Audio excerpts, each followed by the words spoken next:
Алдар Исикеев был потомственным тарханом и происходил из княжеского рода племени Бурзян.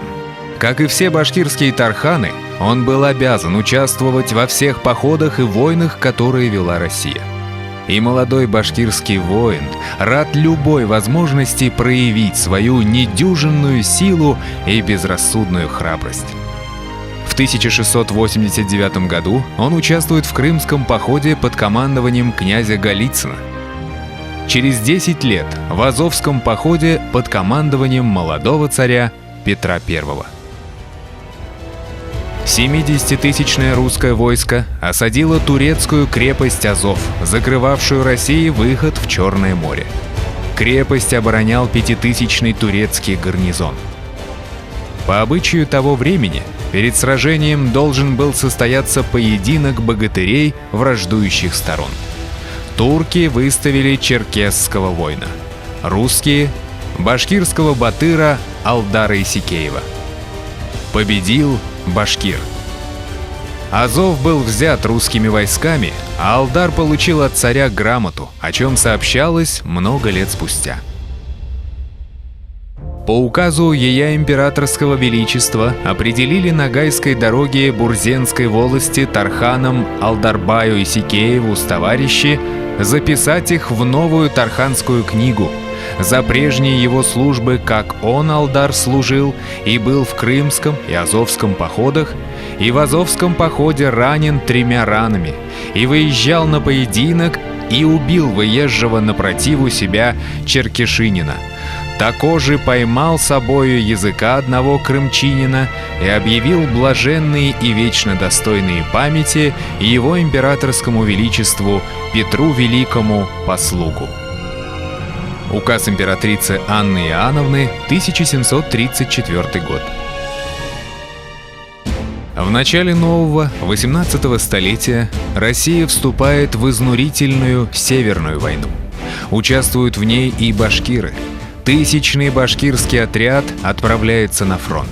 Алдара в его составе почему-то не оказалось. Однако почивать на лаврах героя Азовского похода ему долго не пришлось. Бремя Северной войны легло тяжким грузом на плечи народа. Мздоимство и произвол, процветавшие и в мирное время, теперь приобрели невиданные чудовищные размеры. В Башкирии вспыхнуло восстание. На ряде съездов было решено отказаться от русского подданства. Формой отказа была присяга другому сюзерену, как правило, кому-нибудь из чингизидов.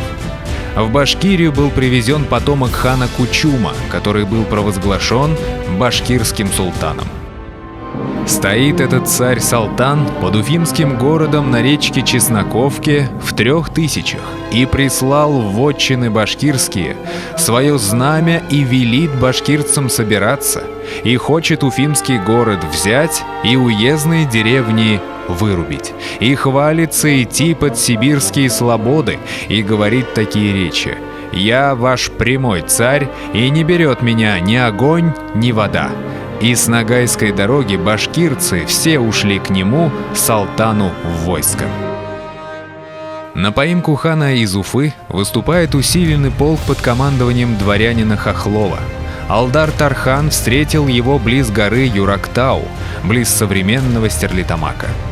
Источник сообщает: Алдар-Батыр с войском своим стали их уфимский полк из ружья бить и учинили с ними бой. И на том бою их уфимцев побили и снаряд 5 пушек и мелкое ружье побрали.